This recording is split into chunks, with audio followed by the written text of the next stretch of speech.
Have you seen the movie Wishmaster? If you have, then you'll be getting a strange sense of deja vu. We are talking about the 2018 movie The Final Wish. This one actually has a couple of genre favourites in it.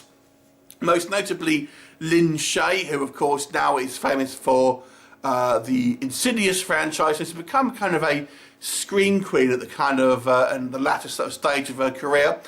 You've also got a kind of cameo appearance from Tony Todd, of course, famous for Candyman, along with a lot of other kind of low-budget kind of horror movies. So The Final Wish, this one is directed by Timothy Woodward Jr. Now, it focuses on this young guy who is a bit of a failure. He's kind of gone to a law school that he's got through, but it's kind of a bit of a crap school and he can't land a job because of it. And he learns that his father has died and he's called back to small town USA where his grieving mother, played by Lin Shaye, isn't coping very well. And his father was some type of antiques collector, and there is this kind of strange looking urn that is among the kind of his father's kind of possessions, and apparently this urn is some type of evil artifact from the East, and actually houses this Jinn, or this demon, that very much like Wishmaster will grant you a variety of wishes, but ultimately there is a kind of a sinister twist to it. For example, our main character wishes he was better looking. This is before he knows what's really going on, so it's more of a kind of a casual throwaway line. But then he gets in a car crash and his face is messed up, and then he's kind of he has this kind of like facial reconstruction, which ultimately apparently makes him better looking. To be honest with you, it looks exactly the same to me, but there you go. So that's the kind of, you get the idea. So the wishes that he has tend to come with a kind of a dark sort of consequence for it, and so many wishes, there's going to be bad things that happens. So that's your kind of your plot. Very, very, very similar to the movie Wishmaster. We do have a kind of creature effect here, but it's maybe not quite as... The difference, I suppose, between this and Wishmaster is that Wishmaster, you actually had the Jinn as a character more, and although there is that in this movie, it's not on screen for nearly as much. So you're more just kind of like having to deal with the kind of the ramifications from wishes and how the kind of the wishes are affecting the people closest to him, including Lin Shaye, his ex-girlfriend, his friend, etc. So that's your kind of plot here. What do we think of The Final Wish? This movie is very derivative of Wishmaster and probably a couple of other movies that have come before it as well. But nonetheless, it is still an enjoyable film. I feel has, it's a fun enough premise, despite not being original, that you can kind of keep intrigued to it and kind of, you wanting to see where it kind of plays out.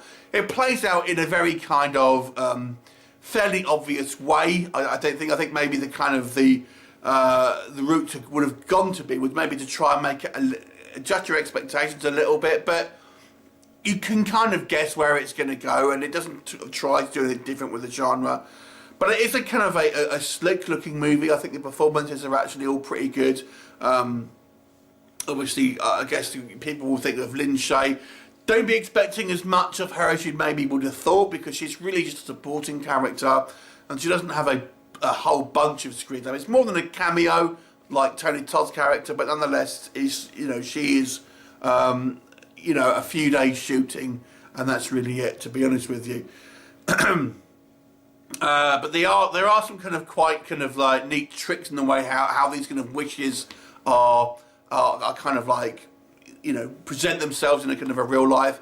So that was all quite good. I actually quite like the kind of the main character here as well. He was kind of quite a kind of likeable kind of character and kind of believable, just a kind of more of a kind of an everyman than you kind of get in a lot of these kind of movies.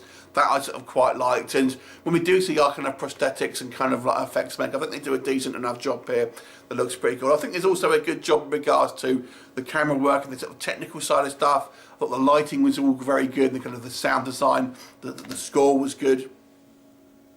The negatives here, they are, like I've said, the main thing here is just very derivative. It's nothing new here.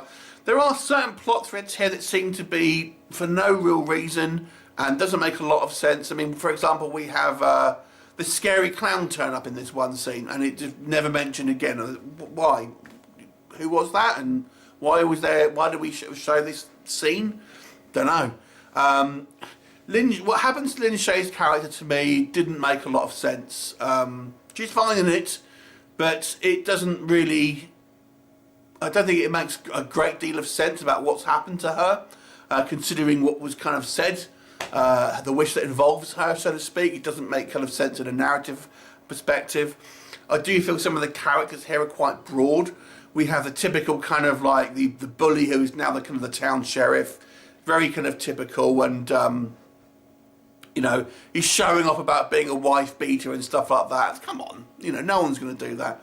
There are some kind of broad stereotypes, and ultimately I think when we get down to it and we kind of see the movie as a whole, like I said, it ends in a very kind of typical way. It thinks it's having a twist, but it isn't, because you can kind of guess where this movie is going to go. So it's a serviceable movie, I would say that. It's a serviceable kind of like time waster, but it's not going to blow your socks off. It wasn't kind of the horror phenomena that the kind of the Wishmaster original movie was, that kind of everyone got a bit excited for. This just is more of a kind of a remake of it to a certain degree. It's okay. I've definitely seen most of the production values alone maybe make this worth seeing, and the kind of like some fun characters, but it's just nothing original. It's just okay. So I'll give this movie a bang on average, 5 out of 10. Have you seen it? What did you think of it? Leave me a comment and I'll look forward to seeing you next time. Bye for now.